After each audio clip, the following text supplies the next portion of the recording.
Black Americans are the only group of people who can produce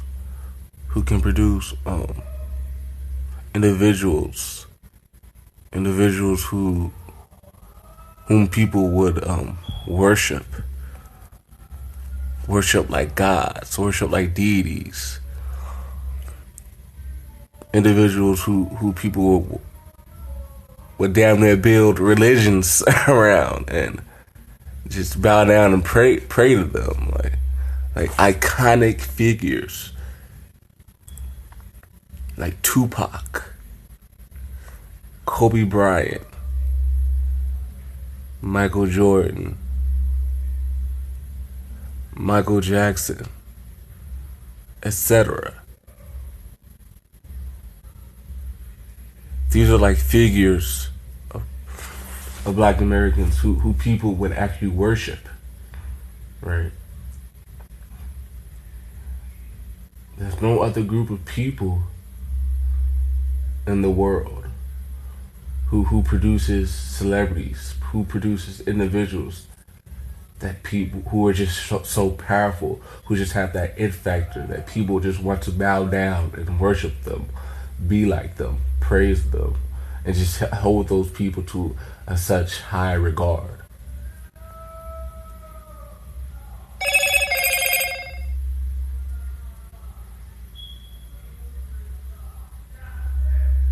This is because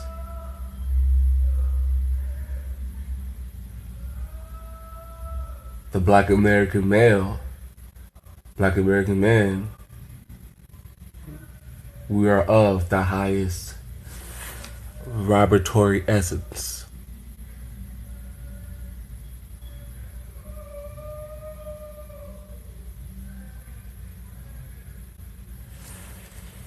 We are of the highest vibratory essence. And when Jesus returns,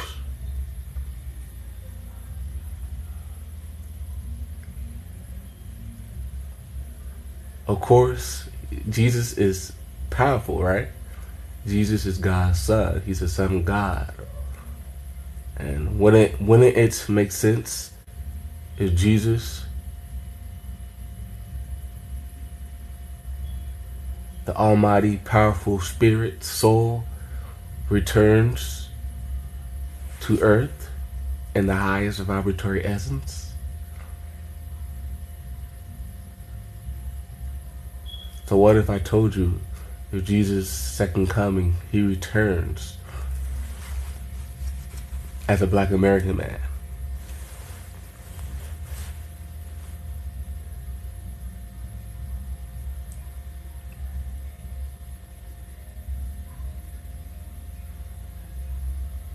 One thing that is connected to your vibratory essence and plays a role in your vibratory essence is genetics, ancestry, and genetics.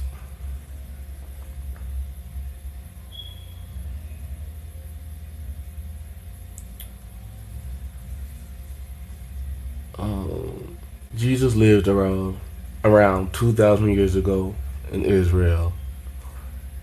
And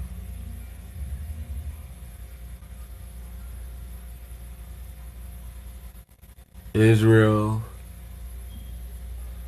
was in contact with Persians. They were in contact with Romans, Greeks, Eurasians of all sorts. And those Eurasians intermix with the Israelites. The Israelites are black people, but they aren't pure African. Some of them may have been pure African, but by and large, a lot of them had some type of mixed blood, right? And we already know black people are the biblical Israelites because we're the only ones who fit all the biblical curses. the Egyptian Sphinx near Cairo, which is undeniably black Africa, sits right outside of Israel.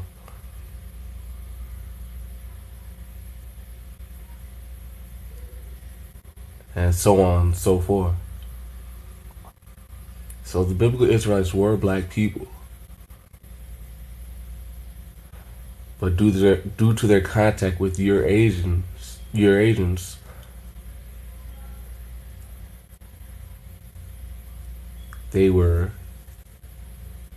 they had some sort of Eurasian blood. Okay, I'm not saying they were pure Africans.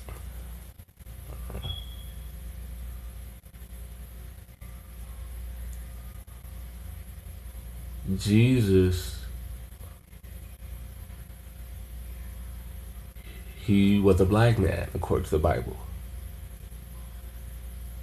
In the Bible, it says his skin was like bronze, right?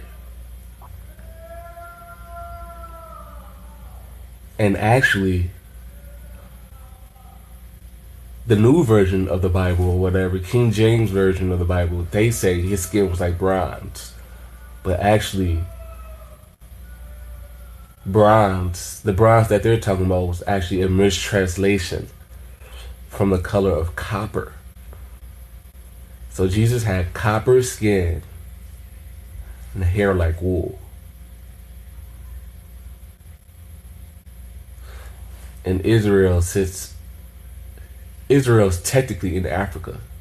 Israel sits on the African tectonic plate and is right next to Egypt. So connect the dots, man. Jesus was a black man.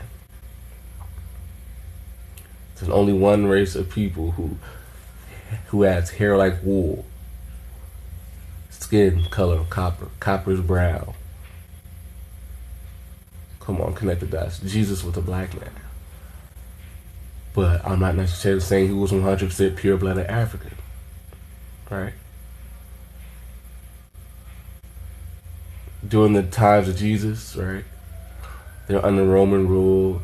Israel has already been in contact with Persians, Eurasians, so they has some sort of intermixed blood, right?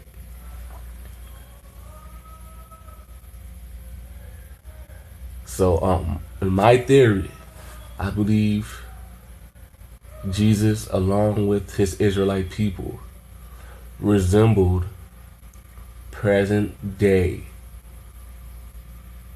black Americans, right? Like present day black Americans, we're black people, we're Africans, right? But we're not pure African, right? We're predominantly African mixed with Eurasian. The average black American is 10 to 20% European. So we have a Eurasian admixture as well, right? And the ancient Israelites had a similar genetic composition. And since they had a similar genetic composition, their vibratory essence was basically the same. The ancient Israelites and black Americans today had the same vibratory essence since their genetics were. The genetic composition are so close.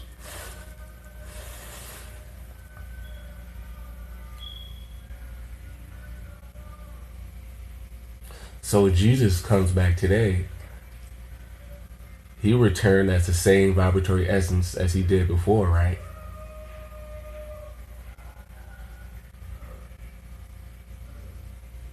And he can only come back through the same vibratory essence.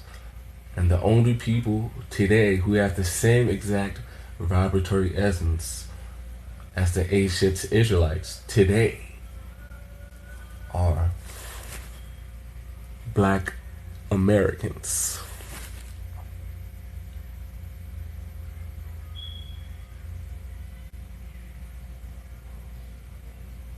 God is using black Americans as the metaphorical representation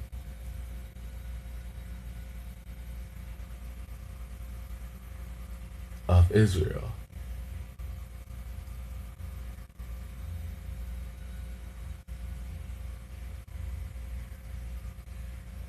Black Americans descend from like almost all the tribes of Israel.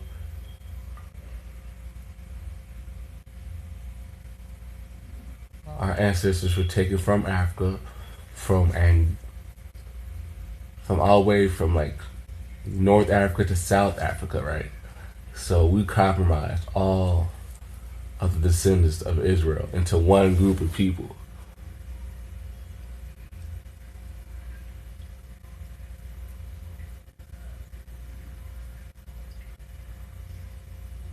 And all the people in the world, we the biblical curses match up with us the most, right?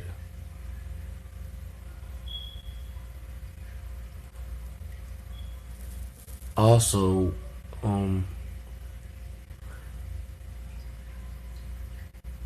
we face the most oppression in the world, and we're Black Americans are the group of people who've been under attack the most by the biblical Babylon, which, according to the Bible, opposes the Israelites. And Black Americans, we've been the main ones in Babylon who fought against Babylon, who've been oppressed by Babylon. Babylon is really just a white man's empire. That's what Babylon is.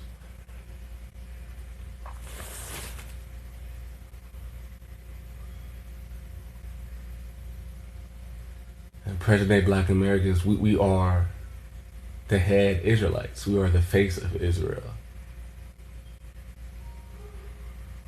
That's why we're the strongest blacks. We're the most intelligent blacks. God chose Black Americans to lead the nations of Israel. Right. And I'm not saying Black Americans, we aren't the only Israelites, okay? Of course. Jamaicans come from the same lineage.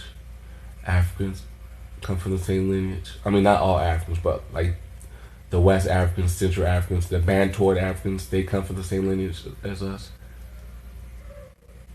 A lot of Latinos, Afro-Latinos come from the same lineage as us. We all descend from Israel. But God set the Black American apart. No one has faced the opposition we have faced, right? We're the most equipped due to the opposition that we face historically as blacks in America.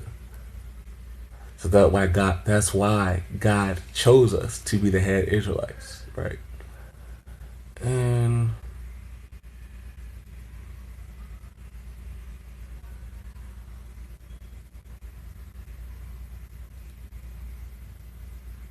we're the head Israelites, man.